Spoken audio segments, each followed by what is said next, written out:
ভোরবেলা জাভেদের চাচা জাভেদকে বলল, তুমি রাত্রে কেন বেরিয়েছিলে? এই জায়গাটা ভালো না, রাত বিরেতে আর কখনো বের হবে না। জাভেদ পুরো ঘটনা খুলে বলল চাচাকে। চাচা অনেকক্ষণ নীরব থাকলেন। বললেন, তুমি যাদেরকে দেখেছো তারা তো মৃত, বেঁচে নেই। জাভেদ অবাক হয়ে বলল, কি বলছেন চাচা, বেঁচে নেই মানে? চাচা বলতে লাগলেন, বহু বছর আগে এখানে একটি ঘটনা ঘটেছিল। চুমকি নামের মেয়েটিকে তার আপন চাচা রেপ করেছিল। এই ঘটনা সবার কানে কানে পৌঁছে গিয়েছিল।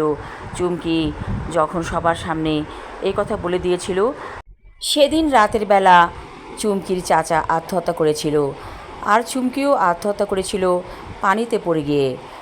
জাভেদ বলল, তা কী করে হয়? আমি তো দেখলাম দিব্যি ওরা হেঁটে যাচ্ছে। জাভেদের চাচা বলল, এরকম অনেককে ওরা দেখিয়েছে। তুমি কি জানো না, যারা আত্মহত্যা করে মারা যায় তাদের অতৃপ্ত আত্মা এভাবেই ঘুরে বেড়ায়?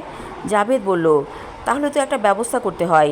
এই অতৃপ্ত আত্মা তো শান্তি পাচ্ছে না, তাদের তো যেতে হবে অনেক দূর। চাচা বলল, তোমার এত কিছু ভাবতে হবে না। ওদের আত্মা কোথায় কী করছে না করছে তা জানার আমাদের দরকার নেই। একটু রেগেই বলল চাচা। তারপর সে চলে গেল অফিসে। জাভেদ অনেকক্ষণ ভাবলো এই ব্যাপারটা। ওর একটা বন্ধু আছে, কিছুটা হুজুর টাইপের। সেই বন্ধুকে ফোন করলো জাভেদ। বলল, বন্ধু, তুই এখন এসে পড় চা বাগানে, তোর সাথে জরুরি কথা আছে। বন্ধু বলল, এখানে বল, ফোনে বল। জাভেদ বলল, ফোনে বলা যাবে না, প্লিজ তুই দয়া করে এসে পড়। ওর বন্ধুর নাম হচ্ছে রনি। রনি রাতের ট্রেনে রওনা করে চলে আসলো সিলেটে।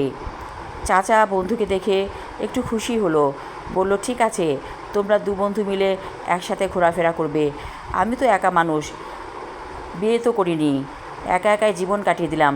তোমরা আসাতে অনেক ভালো লাগছে। পরের দিন রাতের বেলা রনিকে নিয়ে বের হলো জাভেদ। বলল, এর একটা ব্যবস্থা করতে হবে। ওদের অতৃপ্ত আত্মাকে ঘুম পাড়িয়ে দিতে হবে। কত বছর ওরা এভাবে ঘুরে ফিরে বেড়াবে। রনি বলল, আমি দোয়া পড়ছি, ওরা যখন আসবে তখন ব্যবস্থা হয়ে যাবে। ঠিকই দেখলো জাভেদ, ওরা দুজন আবার হেঁটে আসছে দূর থেকে। ওদের পা টলমল করছে, যেন এখনই পড়ে যাবে চুমকির কাকা। চুমকি বলল, তোমরা এসেছো, অনেক ভালো হয়েছে।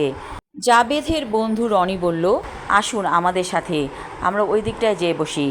তারপর রনি সমানে দোয়া পড়তে লাগলো। ওরা বলতে লাগলো, আমরা চলে যাচ্ছি, আর কোনো দিন ফিরে আসবো না এখানে।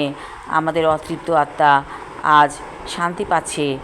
এই বলে দুটো আত্মা চলে গেল দূর বহুদূরে। জাভেদ বলল, চুমকি, তুমি রবে নীরবে আমার হৃদয় মাঝে। রনি বলল, এই দৃশ্য আমি কোনোদিন ভুলব না। জাভেদ বলল, আসলে এটি একটি অন্যরকম ঘটনা।